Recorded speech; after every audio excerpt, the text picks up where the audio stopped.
So hello guys, welcome to my channel.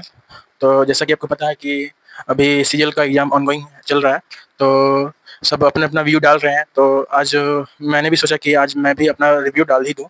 तो जैसा कि आपको पता है कि जो सीजीएल का एग्ज़ाम है, मेरा जो सीजीएल का एग्ज़ाम था, वो 15 सितंबर को था, सेकंड शिफ्ट में, वो रांची में था। तो चलिए बात करेंगे कि जो पेपर कैसा था, डिफ़िकल्टी लेवल कैसा था, करंट से क्वेश्चन आया था कि नहीं आया था।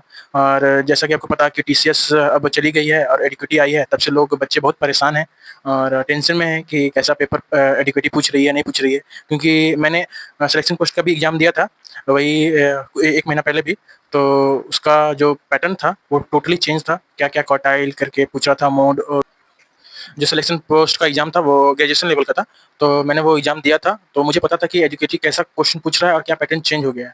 तो उसके बाद जो सीजीएल का एग्ज़ाम होने वाला था, तो सारे बच्चों में एक ही डर था कि जो जैसा पैटर्न पूछ रहा था एडुकेटी में, तो वैसा पैटर्न सीजीएल में ना पूछ दे। तो जैसा कि आपको पता है कि उसके चलते बहुत सारा प्रोटेस्ट भी हुआ। आदित्य रंजन सर, राकेश यादव सर, अभिनय शर्मा सर, इन सबों ने प्रोटेस्ट भी किया, लेकिन कुछ कारगर नहीं रहा। लेकिन अब देखते हैं कि जो सीजीएल का एग्ज़ाम हो रहा है, उसमें जो एडुकेटी ने पूछा था क्वेश्चन सिलेक्शन पोस्ट में, वो पूछ रहा है या नहीं। तो मैं आपसे कहना चाहता हूँ कि जो मेरा पेपर था वो सेकंड शिफ्ट में था।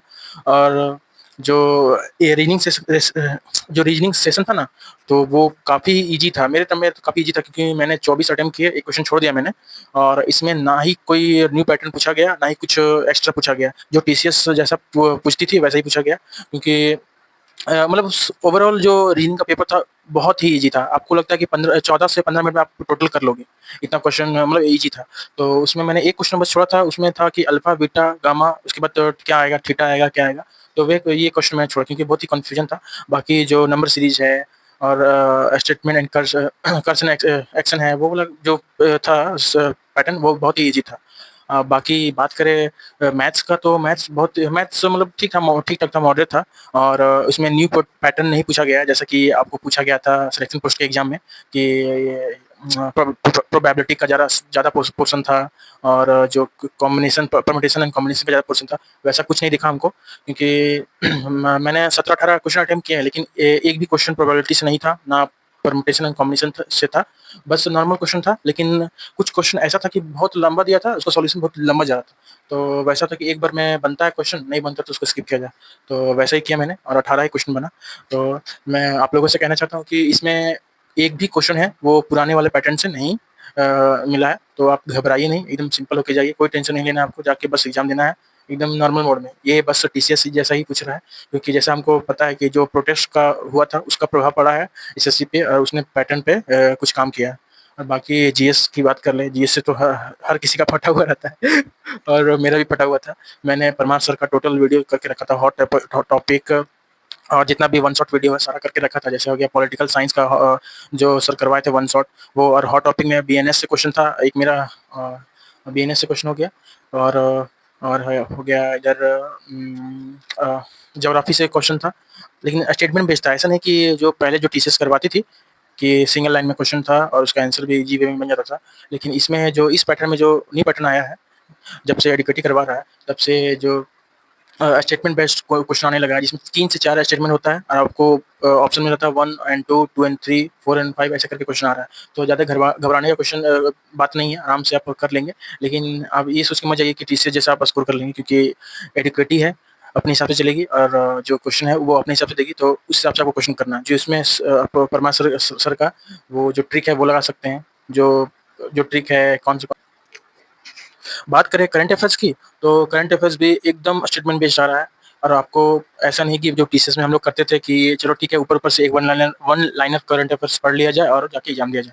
लेकिन इस बार आपको ऐसा नहीं करना है, आपको करंट अफेयर्स को एकदम डीपली अंदर जाना है। जैसे आप कोई स्कीम्स पढ़ रहे हैं, तो आपको पूरा एग्ज़ैक्ट पता होना चाहिए कितने पैसे खर्च हुए उसमें, और कितने पैसे खर्च हुए, किस मिनिस्ट्री ने लॉन्च किया, क्या था, मोटिव क्या था, बस तीनों को, मतलब ये 3 पे आपको फ़ोकस करना है और डीपली पढ़ना है। ऐसा नहीं कि ऊपर से पढ़ लिए, हाँ, ये जो स्कीम है वो इसकी तरफ ये लॉन्च करती है, ऐसा नहीं करना है, आपको टोटल पढ़ना है, डीप पढ़ना है, ताकि तभी आप ये जीएस वाले या जीके वाले क्वेश्चन को आप अटेम्प्ट कर सकेंगे। और रही बात इंग्लिश की, तो इंग्लिश मैं बोलूँगा कि बहुत ही मतलब टफ और मॉडरेट के बीच में है, क्योंकि ऐसे सिनोनिम्स एंटोनिम्स पूछे गए हैं जो कि मेरा हालत ख़राब कर दिया। और बाकी रहा रीडिंग कम्प्रिहेंशन का, तो मैंने रीडिंग कम्प्रिहेंशन 5 के पाँचों छोड़ दी क्योंकि टाइम बाउंड था और लास्ट में 2 मिनट बचा हुआ था। और ऐसा नहीं कि शॉर्ट पैसेज था, एकदम 2-3 पेज का लंबा पैसेज था, उसको स्क्रॉल कर करके मैंने नीचे किया। फिर भी की पॉइंट्स पकड़े, सोचा की पॉइंट्स पकड़ के मैं अपना जो रीडिंग कम्प्रिहेंशन का क्वेश्चन है उसका आंसर कर दूंगा। लेकिन हुआ ये कि जो क्वेश्चन भी था ना, वो भी लगता है कि 1-2 पेज में था, 3-4 लाइन में खाली क्वेश्चन था, उसका ऑप्शन भी 4-5 लाइन में था। मतलब एक ऑप्शन 4-5 लाइन में, दूसरा ऑप्शन 4-5 लाइन में, तीसरा ऑप्शन इस तरह ऑप्शन भी 4-5 लाइन में। तो होता क्या कि आप पैसेज पढ़ के आप की पॉइंट्स पकड़ लोगे, लेकिन वही होता है कि आप ऑप्शन देके आप नहीं छाँट पाओगे उसको। तो वही दिक्कत हो जाता है कभी-कभी। तो आप रीडिंग कम्प्रिहेंशन में पैसेज का आप करके जाओ, घर से प्रैक्टिस करके जाओ, ताकि आप जो बड़े-बड़े पैसेज है उसको जल्दी से पढ़ सको और क्वेश्चन का आंसर कर सको। और बात रही वॉइस की, इनडायरेक्ट स्पीच की, तो वो सब ईज़ी आ रहे हैं, फिंगर ब्लैंक्स भी ईज़ी आ रहे हैं। और आप क्लोज़ टेस्ट नहीं पढ़ के आइएगा भैया, क्योंकि ये क्लोज़ टेस्ट इसमें पूछ ही नहीं रहा है। तो ओवरऑल जो 15 तारीख को जो पेपर हुआ, सेकंड शिफ्ट में, उसमें मैं कहूँगा कि ठीक है, reasoning was easy, but not but not maths. Maths was not easy at all. और रही बात जीके जीएस की, तो वो तो बिल्कुल ही नहीं था ईज़ी। या जो बोल रहा है 90-95 कर लिया है या 80-85 कर लिए हैं, वो पता नहीं कैसे किए या तुक्के मारे उन लोगों ने। पर हमसे उतना नहीं हुआ। मेरे मेरे से 75 ही अटेम्प्ट किए मैंने, पता नहीं क्या होगा मेरा। और पिछले बार तो प्री निकल गया था। अब पता नहीं, हमको हमको नहीं लगता कि अभी कुछ होने वाला है। सो होप है कि कुछ हो जाए तो ठीक है। ओवरऑल मैं पेपर को रेट कर चुका हूँ, और आप लोग जिसका भी पेपर है 15, 16, 17, 18, 19, 20 को है, वो अपना पेपर आराम से देंगे। नॉट मतलब बहुत प्रेशर नहीं लेना है, आराम से देंगे। तो आप इस वीडियो को कहाँ-कहाँ से देख रहे हैं बताइए, और आपका 15 को था तो आपने कितना स्कोर किया सेकंड शिफ्ट में या फर्स्ट शिफ्ट में या थर्ड शिफ्ट में, आप लोग इस वीडियो के कमेंट सेक्शन में कर सकते हैं। थैंक यू, धन्यवाद।